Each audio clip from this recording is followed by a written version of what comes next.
Good afternoon. On behalf of Engineers Australia, I'm delighted to welcome you all to our Thought Leader series, LPG Static Electricity Guideline. My name is Megan Purdy and I'll be your host for today. Firstly, in keeping with our custom, Engineers Australia acknowledges the traditional custodians of the country throughout Australia and recognises their continuing connection to land, waters and community. We pay our respects to them and their cultures and to elders past, present and emerging. Before we get started, I would like to acknowledge that today's webinar is being hosted with Engineers Australia's industry partner, Origin Energy LPG. In Australia, Origin Energy is a large energy retailer offering customers market-leading capabilities and a depth of experience. Origin Energy LPG Limited, Origin, is a truly national LPG supplier with significant operations in all states and territories. Their network of LPG facilities includes 5 seaboard terminals and is unequalled by any other LPG supplier in Australia. Located from Cairns to Hobart, these facilities provide strategic points of supply to their customers. Now today, we'll hear from our 2 speakers, followed by our live audience Q&A, and I encourage you to please send your questions through to our speakers via the chat box. I'd now like to welcome our speakers for today, starting with David Hamilton. David is a chemical engineer with 30 years experience in the downstream oil and gas industry. He is currently the Group Manager of the Operational Integrity team at Origin LPG and is responsible for the design, implementation and assurance of work processes across the asset lifecycle. This includes the setting of technical standards to manage risk across the asset. Joining David will be Neil Dennis. Neil is an electrical engineer with 45 years experience in all aspects of hazardous areas where potentially explosive atmospheres due to flammable vapours, gases or combustible dust might occur. He has worked across and provided advisory services for a wide range of companies spanning the petroleum, gas, mining, wastewater, pharmaceutical and manufacturing sectors. Neil is past chair of IEC Standards Subcommittee 31J, responsible for the hazardous area classifications and electrical installations for hazardous areas. He is also the past chair of ANZ Standards Committees in this field and is active in numerous related working groups. Please join me in welcoming David Hamilton and Neil Dennis. Thank you, Megan, for the introduction. Hello, everyone, and welcome to this presentation. My name is David Hamilton, and as mentioned, I am the Group Manager for the Operational Integrity team within Origin LPG. I will be co-presenting with my colleague Neil Dennis, an electrical engineer who has helped Origin develop the electrostatic guidelines, which are the topic of this presentation. In this presentation, after a short introduction, we will discuss static electricity, the hazard it presents as an ignition source, and then the controls that can be implemented to manage this hazard. All this will be presented in the context of the LPG industry. Neil will speak to the more technical areas, while I will summarise how these can be applied in practice. Firstly, however, I would like to set the context by providing a brief summary of Origin and the LPG industry more generally. Origin Energy is a leading Australian integrated energy company with more than 4.5 million customer accounts, approximately 7,000 megawatts of power generation capacity, and is also a large natural gas producer. Origin is the upstream operator of Australia Pacific LNG. Its incorporated joint venture with ConocoPhillips and Sinopec supplies natural gas to domestic markets and exports LNG under long-term contracts.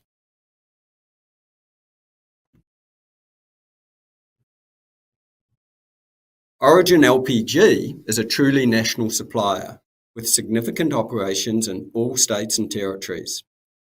Our network of LPG facilities consists of nearly 50 terminals across Australia, including 5 seaboard terminals, which is unequalled by any other LPG supplier in Australia.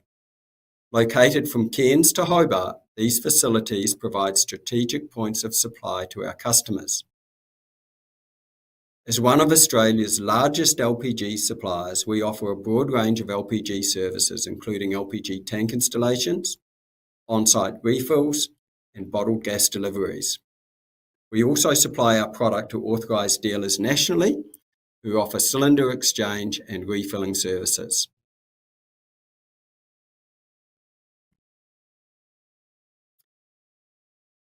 The LPG industry in Australia features a network of assets spread across the supply chain. These include bulk storage terminals that receive and store LPG via ship or pipeline, which are typically classified as major hazard facilities under the WHS Act. Distribution from these terminals occurs primarily by road directly to customers or to smaller inland terminals and cylinder filling facilities. Customers in this industry can be categorised into bulk purchasers and those who require packaged goods such as cylinders of various sizes, serving both commercial and residential sectors. Throughout the supply chain, human intervention is integral. LPG is transferred from ships to storage tanks, from tanks to road tankers or cylinders, and from road tankers back into storage tanks. Furthermore, technical expertise along the supply chain varies, with many sites, including customer facilities and cylinder filling stations, operated by trained operators rather than technical specialists. Due to the involvement of non-technical personnel in these critical operations, the procedures and standards for LPG storage and handling are highly prescriptive. The development of the guidelines for electrostatic safety reflects this context, aiming to be accessible for a non-technical audience while ensuring that technical accuracy underpins its content. So why did Origin develop the electrostatic guidelines?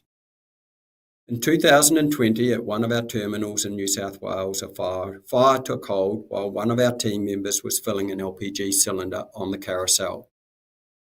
The fire spread to other cylinders on the carousel and caused damage to the carousel, several cylinders and ancillary equipment. Fortunately, nobody was injured. Within seconds of the ignition, the terminal operators activated the emergency stop, evacuated and advised neighbouring businesses to evacuate the area as well. All this was carried out in accordance with the emergency response plan. The damage to the equipment and the structure was extensive and resulted in significant refurbishment for the terminal to be operational again. While it's not clear how the gas was ignited, a credible source of ignition could have been electrostatic discharge. In 2023, Origin LPG entered into an enforceable undertaking with SafeWork New South Wales. One of the obligations under this undertaking is to develop LPG industry guidelines for the management of static electricity and to socialise these across the industry. So the guidelines have now been developed, and we really appreciate the opportunity to summarise these and present on this platform with the assistance of Engineers Australia. The guideline provides information about the natures of static electricity and guidance to reduce the likelihood of ignition due to static. It is intended to provide information that can be used to inform industry professionals, facility managers, safety resources, employees, and members of the public about the hazards of static electricity when handling LPG. We've written them to be easily accessible by a range of different users, and considerable effort has gone into ensuring that we aren't repeating compliance requirements that are already articulated in other standards and regulations. Instead, we provide practical information and expand on how static electricity can occur and the controls that are needed to manage this with respect to LPG operations.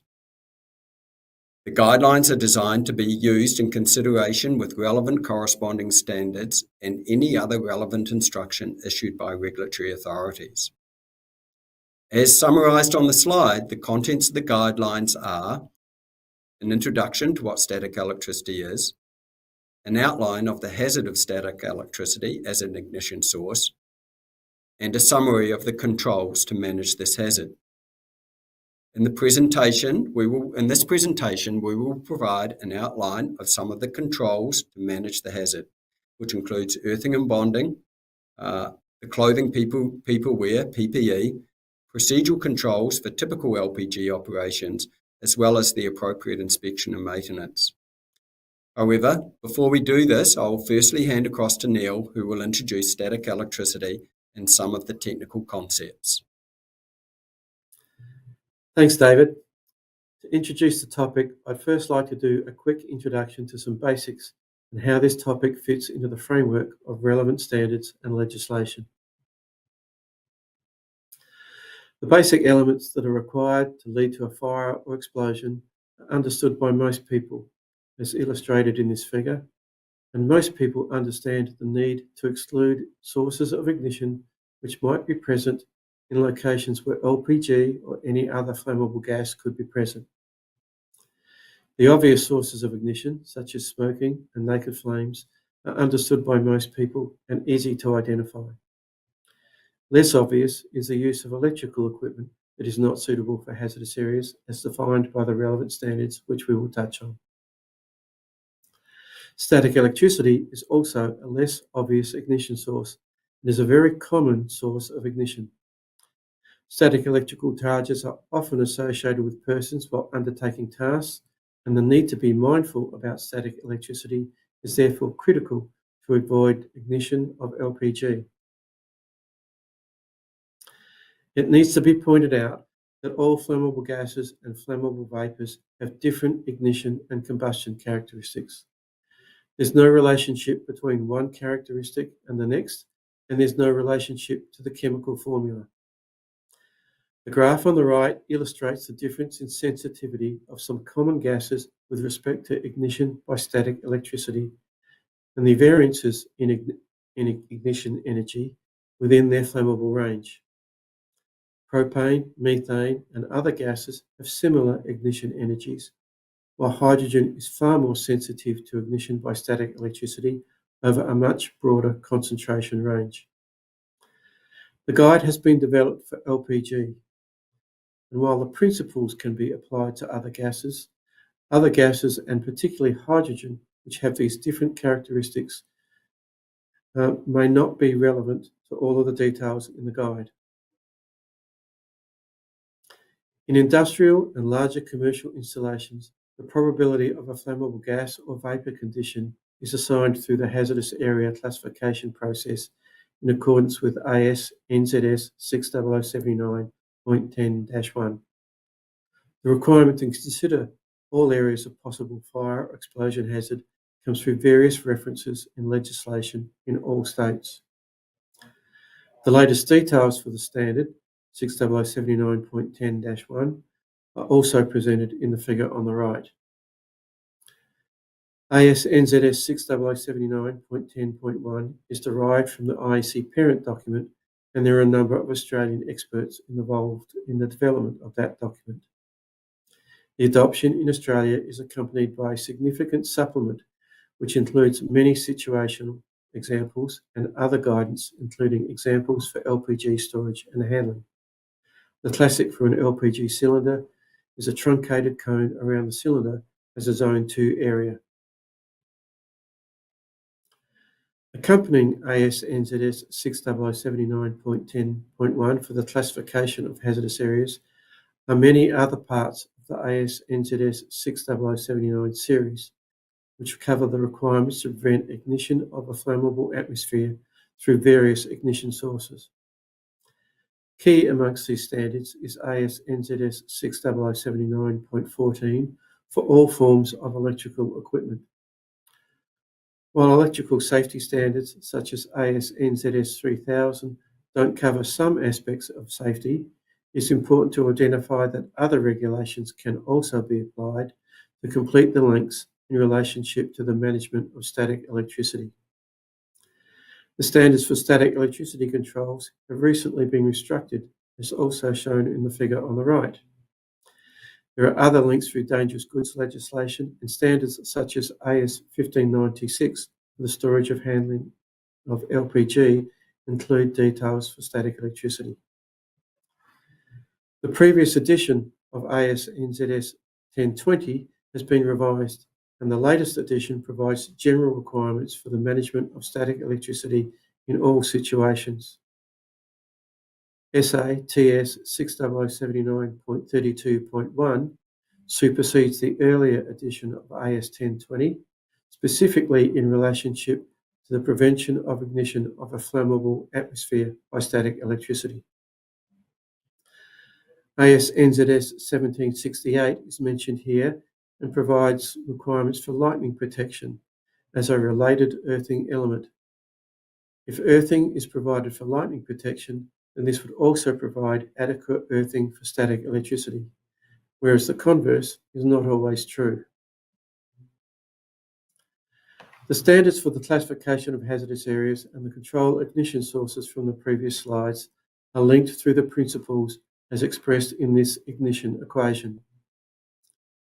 The ignition equation links the probability of a flammable atmosphere being present with the probability of an ignition source to arrive at a somewhat constant factor.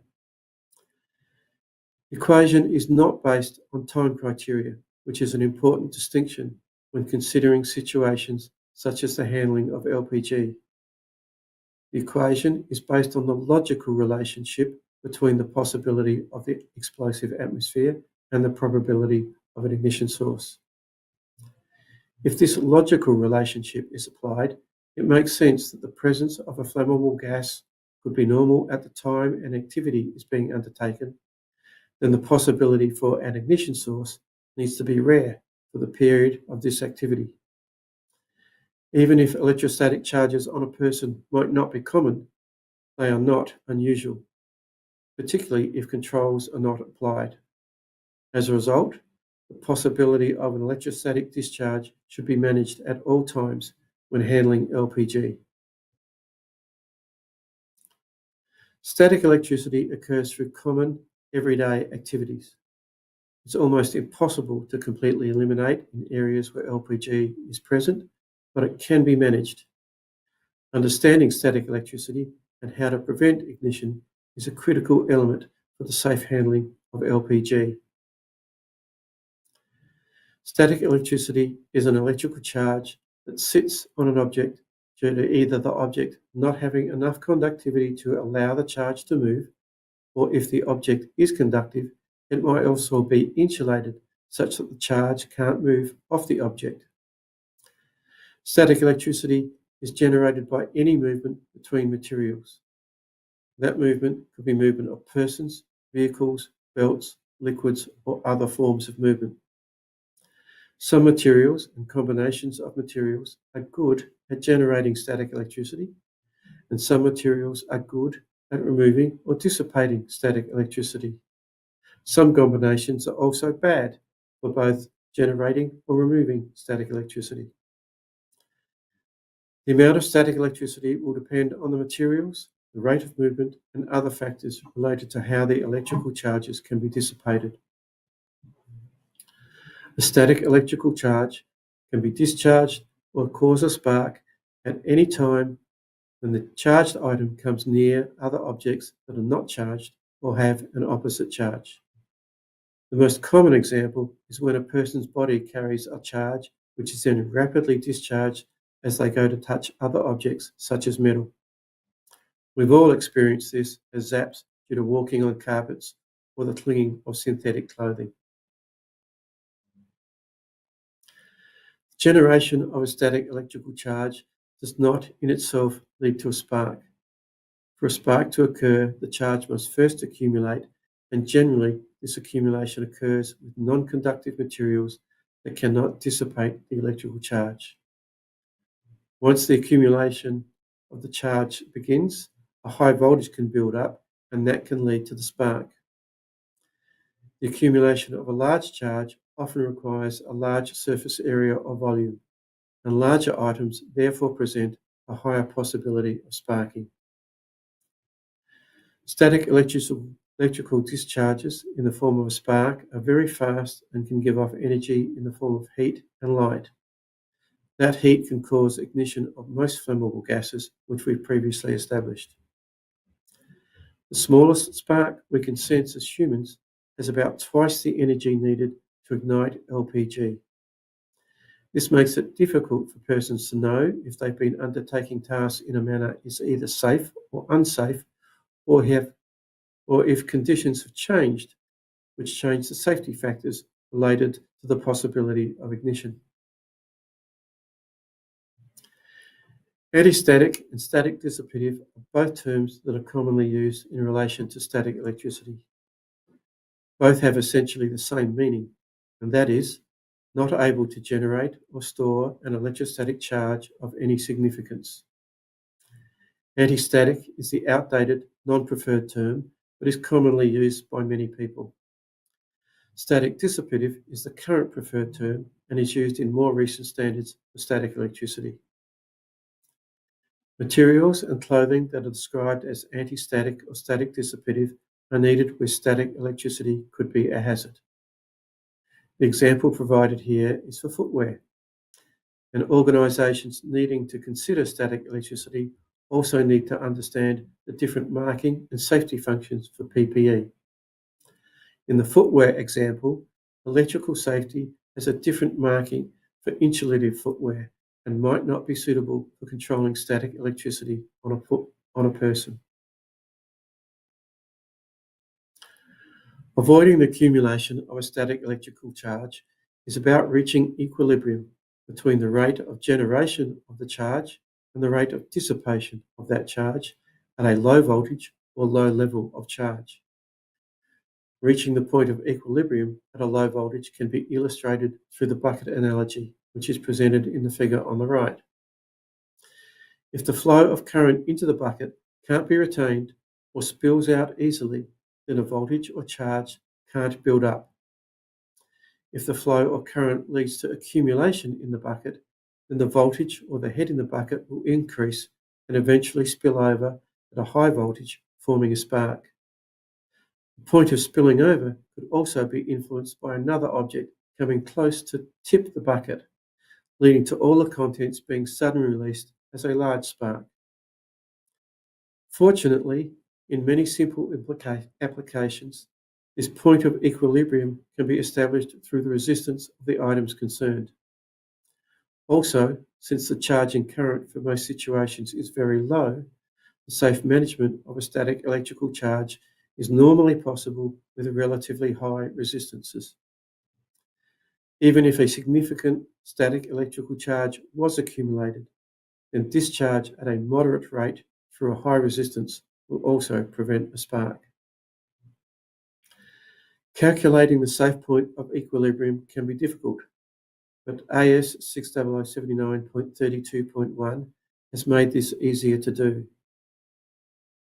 Behind the standard, all the work has been done in common situations and common applications, looking at the rate of generation and the rate of dissipation. And the standard provides relatively simple guidance for most applications, including the safe values for resistances of materials and the details for the management of static electricity.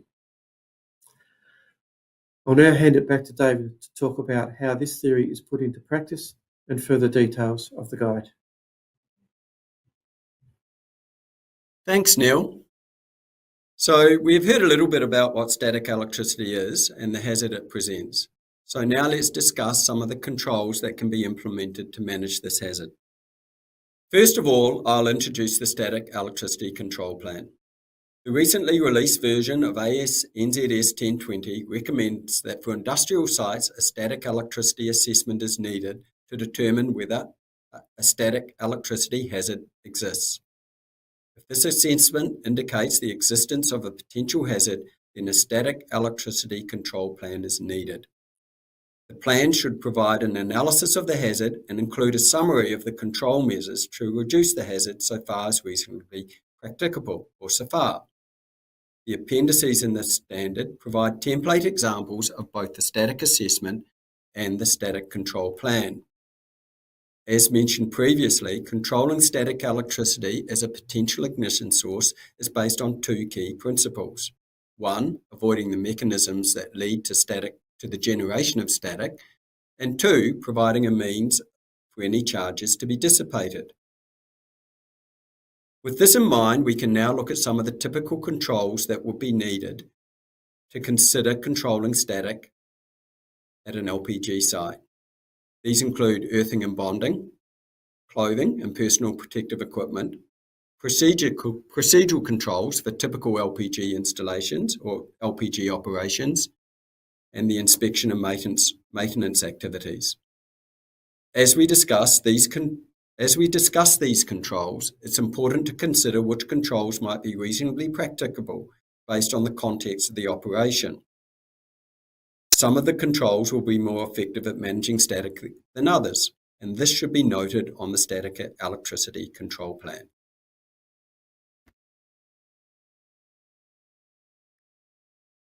The first control is earthing and bonding. Correct earthing and bonding is a key control to avoid the accumulation of charge. It is used to reduce the likelihood of spark between two objects, including people. Bonding ensures two people are at the same voltage. If the objects are at the same voltage, they cannot spark, or a spark cannot be formed between them. You can create a bond or to discharge static electricity on your body by using bare hands to touch both items. As shown in the photo, it is standard practice in the LPG industry for the operator to touch both the decant cylinder and the cylinder that is being filled to ensure they are at the same potential. This is done prior to fitting gloves and then connecting the hoses and starting the fill operation. Earthing provides a path for a charge on conductive and static dissipative items to be discharged to ground. Earth cables are commonly provided for this purpose, and earth rods might be needed in some installations. The accepted resistance of earthing and bonding cables is 10 ohms or less. However, it is noted that low resistance is used as a measure to demonstrate the integrity of the cable connections rather than to dissipate the charge. If an earth cable has a resistance greater than 10 ohms, it's an indicator that something is wrong with the connections, with the cable or the connections, which will result in a loss of bond or a path to earth. The diagram below the photo shows typical earthing and bonding arrangements for a simple LPG installation. Credit can be assigned for the structural footings. For an LPG tank, an earth stake is only required if the tank is greater than 8 kilolitres. This is because the footings of the tank would generally be acceptable to provide adequate earth, and the stake is a requirement for lightning protection. People naturally generate static electricity, and this is influenced by the clothing they wear. Cotton will generate less static than wool, synthetic, and polyester materials. To reduce the generation of static, cotton should be used for shirts, pants, and other layers where possible. Synthetic fibres such as nylon and polyester are typically good insulators and should be avoided. The human body provides a natural pathway for static electricity discharges to move, and the most common way to discharge a person is through the feet. With regard to this, it's worth considering 3 items. First of all, socks. While cotton socks may be ideal, as noted on the graphic, typically there will be enough moisture in and around a person's foot that sock selection may not materially impact the discharge of static. Secondly, as mentioned earlier, safety footwear is available with static dissipative ratings, which assists when used on most floor surfaces. These should be marked according to the relevant industry codes. Be aware that some footwear has with other ratings, particularly the EH marking for electrical work, is insulative and is not intended to aid the management of static electricity. And thirdly, the flooring. For footwear to be effective as a control measure, it must be considered in conjunction with the type of floor. Flooring such as rough concrete, steel, or timber floors are commonly accepted, but these surfaces can become ineffective if they are coated or contaminated. Contact with bare skin greatly assists the management of static electricity in the body. As we observed in previous slides, some transfer processes require the use of bare hands to assist with the discharge of static on persons. However, when LPG transfers are in progress, other hazards such as cold burns need to be considered, and hand protections for these other hazards is normally required. The management of these other hazards can take precedence. In these cases, procedural controls such as touching items with bare hands before fitting gloves can be appropriate. Finally, all PPE should be regularly checked for condition and replaced if there's any doubt as to its effectiveness for managing static electricity. I will now speak to some typical LPG operations. First of all, LPG cylinder filling. Any activity where LPG cylinders are filled is a high risk activity due to the possible presence of LPG vapour. This includes filling cylinders by decant and filling in situ cylinders. Typical procedural controls to manage static electricity include, as mentioned previously, touching the cylinders at the same time as the other earthed metal with bare hands and cylinders, removing insulating and static electricity generating items such as plastic films, plastic barrels, and milk crates from the area before any transfers take place, wearing the appropriate clothing, and keeping persons who are not involved in the transfer or filling operation well away from the area. The photo at the bottom of this slide depicts good and bad practice when filling an LPG cylinder. Obviously, the milk crate is preventing the dissipation of electrical charge to earth.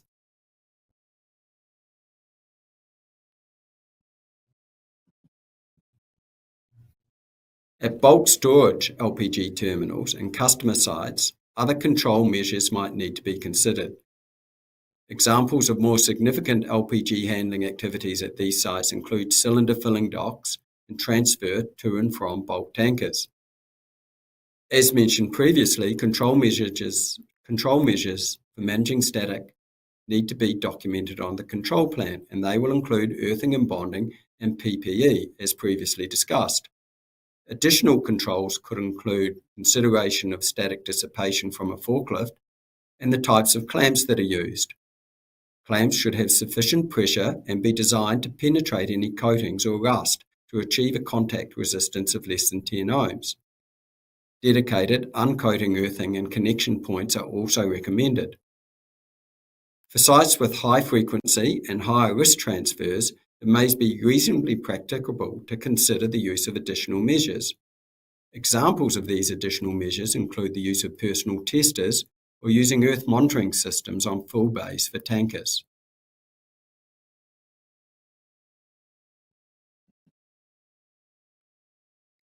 As for any system, the features needed for safety need to be regularly checked for condition or effectiveness.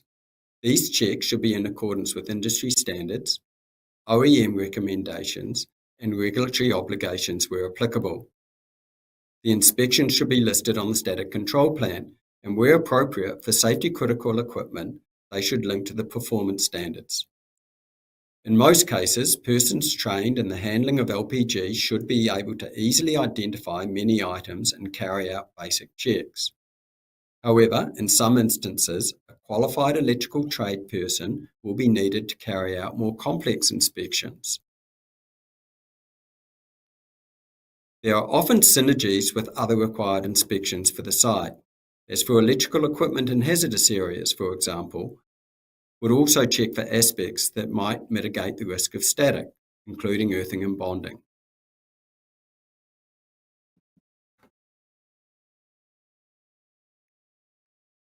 Before we end the presentation, and for completeness, just a couple of slides to close off. Firstly, the performance parameters which are shown here. The reference for these is the technical specification 60079.32.1, which includes information and performance parameters for aspects such as nominally accepted resistance ranges. A summary of the key technical details from this standard is provided in the table, and these are also summarised in the guidelines. And secondly, some reference material. This slide summarises further technical data where further technical data can be found, which has also been used in the development of the guidelines themselves. Amongst other matters discussed in these standards, it's worth mentioning AS NZS 1020, as previously referenced, makes reference to the Static Electricity Control Plan and gives examples in its appendices. AS NZS 1596 provides general guidance for LPG. However, I would also like to point out that in the next release of this standard will include an informative appendix on this topic. The update to this standard will very soon be released for public comment. AS/NZS 60079.14 gives a minimum recommended conductor sizes for bonded connections, and the technical specification, as mentioned previously, includes some performance parameters.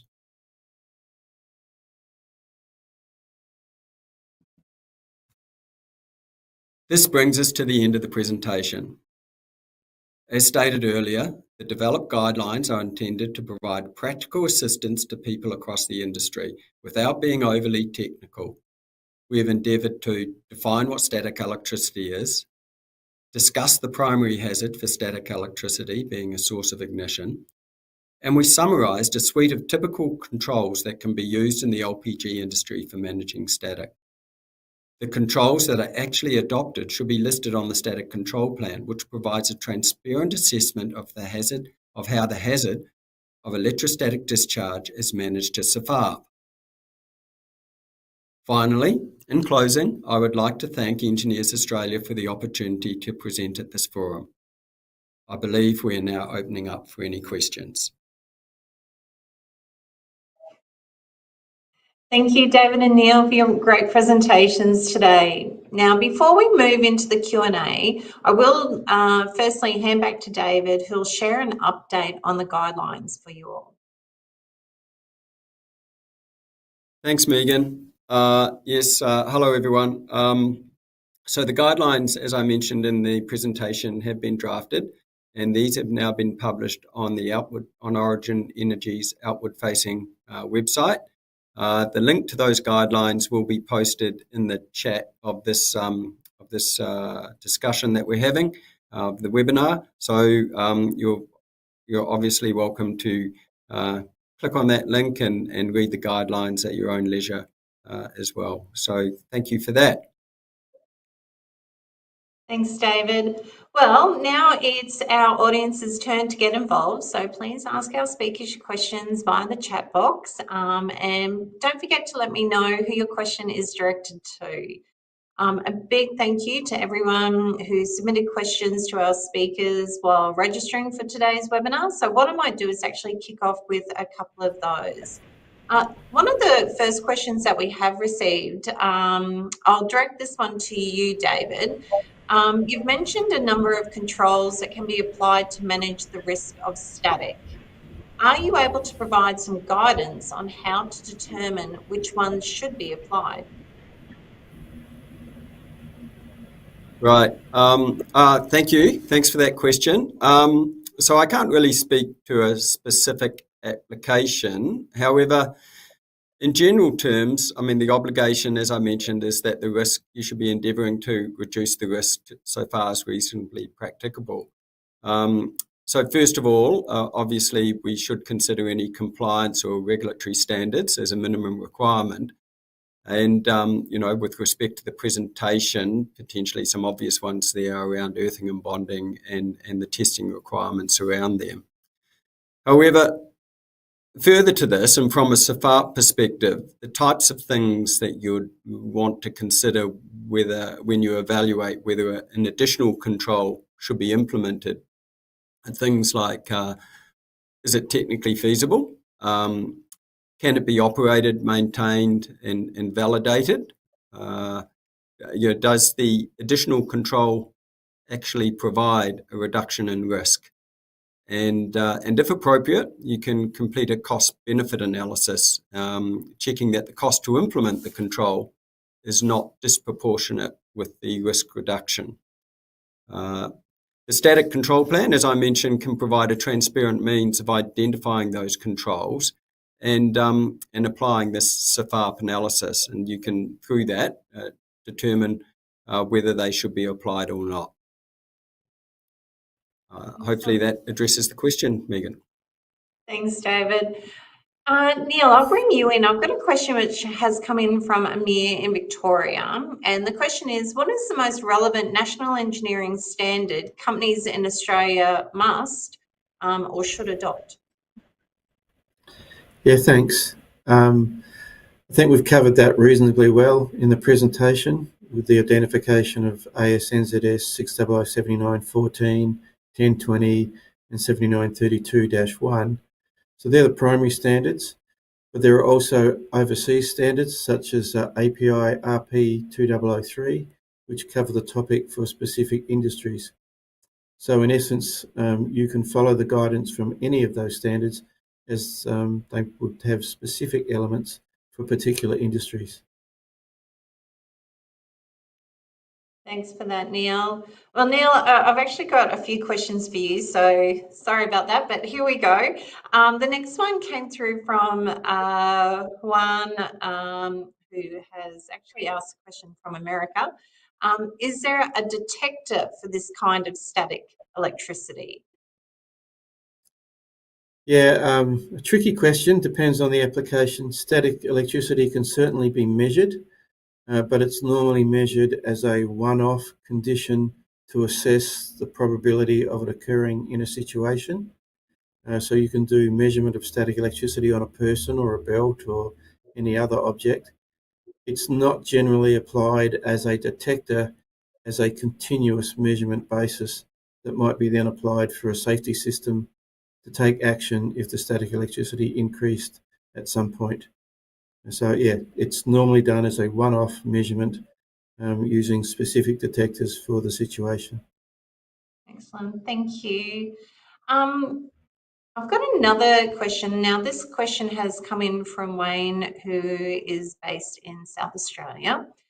And the question is, flanged pipe connections could theoretically be insulated from each other by paint. In reality, there is almost always conductivity between adjacent pipe connections. I've seen many facilities with supplementary earth bonds across the flame connections and many without. What do you think is appropriate? Another good question, and I have seen the situation that Wayne has described. In reality, the normal resistance that you'd get between flange connections on a pipe should be sufficient to result in the discharge of static electricity. We didn't cover it here, but there's a second criteria, which is the voltage. And if you have a very thin layer of paint, then that should result in a breakdown before you reach a critical voltage as well. So I don't think there's a need to be too concerned about flange connections and providing supplemental bonds, although we do see it done quite oftenly. Thanks, Neil. Well, now I'll jump into some of the live questions that we've received. And Luke has sent through a question, Luke Worth. So hello, Luke. Thank you for watching today. He was just saying, and I think this one would be best for you, Neil. I'm curious, where did ignition equation come from? Right, is it from, oh my goodness, IEC Australian Standard 600791.0? Or is this equation from the LPG Safety Static Electricity Guidelines? Yeah, I seem to be popular today. So yes, the concept of relating the probability of the ignition source to the reliability of the control measure is clearly expressed in ASNZS 60079.10.1 and also in 10.2 and other documents. It's not expressed as a mathematical equation in the form that we've presented here, but the concept is certainly there. The mathematical concept is something that I think started off back when hazardous areas were first developed, is, how do we get some relationship, and can we do that mathematically? The answer is no, it's not able to be done in a precise mathematical term, which is why the C is somewhat of a variable number. But it's presented here just to illustrate the concept of increasing the reliability on your protection measure as relevant to the possibility of the hazard occurring. Thanks, Neil. Well, I've got a question which I'll probably pose to maybe David first. And it's come in from Dylan Hands, who's watching. With the advent of the hydrogen as portable energy industry, are similar requirements and standards in development or are they available for use? So hoping you would be able to comment upon that one, David. I'm going to have to throw to Neil. I'm sorry, Megan. I do No, not have much I'm experience sorry. in hydrogen. Yes, if that's okay. I tried, Neil. Yeah. Okay. Thanks. Well, the answer to the question is there is guidance in the relevant standards about the different parameters that would be relevant to hydrogen or other gases. We haven't covered them today, but there are certainly parameters are identified. As respect to a guide such as this one, I don't believe there's one in development, but it doesn't mean that the hydrogen industry couldn't think of something in the future. Thank you. Well, David, maybe if I could throw back to yourself, and if you could comment more about the earth monitoring systems in loading bays. Yeah, sure, Megan. Thank you. So the earth monitoring system in the loading bay, fundamentally, once you connect that to your tanker, it will check three things. First of all, it will check that the capacitance is appropriate, and that's there primarily to prevent the system being overridden. Next, it will check that the connections are sound on the lead, and thirdly, then it will check the resistance is appropriate and is less than 10 ohms. Now, if either one of those three items isn't satisfied, then it will interlock back to the transfer operation and either stop it from starting, it won't allow you to start the transfer, or stop it during the transfer as well. So, and that would interlock back to things like the pumps or the loading valves to prevent that operation from happening. Thanks, David. Neil, I've got another question. It's come through from Richard Blanks. So, hello, Richard. Thank you for watching. Is the maximum resistance of earth leads specified in a standard, or is it based on good practice? Actually, the maximum resistance of the earth lead is an interesting question. So thank you for that. Technically, the resistance of an earth lead could be quite high, sufficient to dissipate static electricity. But practically, if the resistance of the lead is high, there's a high probability that the lead is also not in good condition. So the best guidance for earth leads is to use something that has a high integrity connection that won't break. And one of the issues is people always think of is, well, if the earth lead is 10 ohms or more, is that good enough?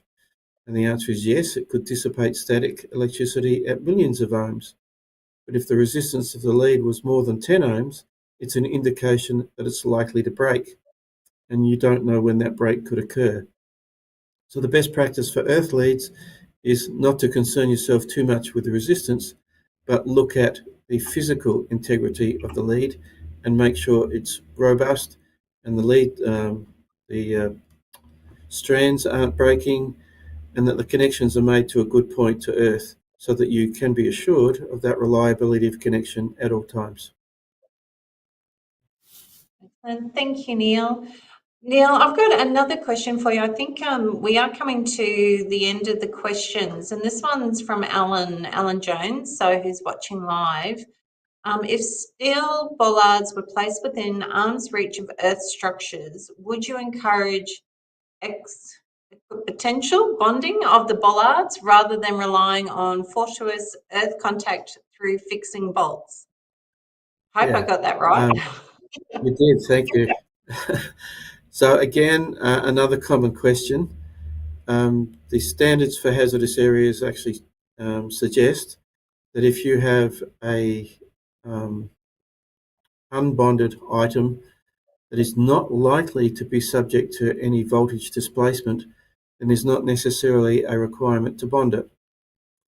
And those forms of voltage displacement could be through any number of mechanisms. With respect to static electricity, if you have something that is bolted to a concrete surface, then you are more than likely to have a sufficient resistance to discharge the static electricity. So the answer to the question is really not necessary to bond an isolated item like a bollard, particularly if it's direct into the ground or bolted to a concrete base, because it should have sufficiently low enough resistance to discharge static electricity. And also, there shouldn't be any means to charge it through rubbing the bollard through something that would have the right material combinations to generate static electricity in the first place. Excellent. Thank you. Thank you so much, Neil. Look, we've ended our questions today. I thought I might just pose one final question to both our speakers, if they would just like to comment on any final comments that they would like to provide to our audience today. David, did you want to maybe kick off? Yeah, okay. Fine. Well, first of all, like I said during the presentation, I would like to thank Engineers Australia for this opportunity to present on this platform. It's much appreciated. We've developed the guidelines, as I stated. They are not overly technical, and they're not designed to be. And they're not designed to be. They are there really to provide some practical information on the appropriate measures that can be taken to manage static electricity, primarily in the context of the LPG industry. We have provided a little bit of flavour of the technical standards and that underpin that, but like I said, we're trying to make them suitable for non-technical people. They are available on the Origin external website, as I discussed, and they're open there for anyone to access and apply as they see fit. So thanks again, Megan. Not a problem. And Neil, any final words of advice? Yeah, we haven't covered every technical detail that might be relevant to controlling static electricity. That's one of those things where you might need a lot more time. But perhaps one of the points that I'd like to reinforce is that when you're dealing with static electricity, it's very difficult to appreciate whether something changes or not, which transitions you from that safe to unsafe state. And it could be something as simple as the humidity of a given day or the type of clothing you wear. And we've investigated incidents that have been caused by both situations, where people have been doing the operation quite happily for many years, and then one day they had a problem. And I think that's important to identify, that in situations where you're dealing with LPG, and particularly if you're not a technical person, then it's very difficult to understand what has changed and whether you've migrated from that safe to unsafe state. And that's partly one of the issues with the guide tries to reinforce, that look at your control measures and just don't think about it as I'm safe today, I'll be okay tomorrow. It'll catch you out one day if you're not looking after it and being diligent with all your controls. Great advice. Look, thank you very much for your insights that you both provided today. So on behalf of our audience, please join me once again in thanking our speakers, David and Neil, for their time and input. I would also like to thank Engineers Australia's industry partner, Origin Energy, for their support. I'm also very excited to announce that Engineers Australia's 2024 Climate Smart Engineering Conference is actually happening next month in Brisbane, so the 22nd of August. So please register now. Just below, click on that QR code on the screen for some further information. It'd be great to see our audience there. Another final request, if you could please complete the short feedback form, which is linked in the description box below. Your insight, it really does help us to improve and plan for our future sessions. So finally, thank you again for joining us, and we hope to see you at our next Thought Leaders event. Good afternoon.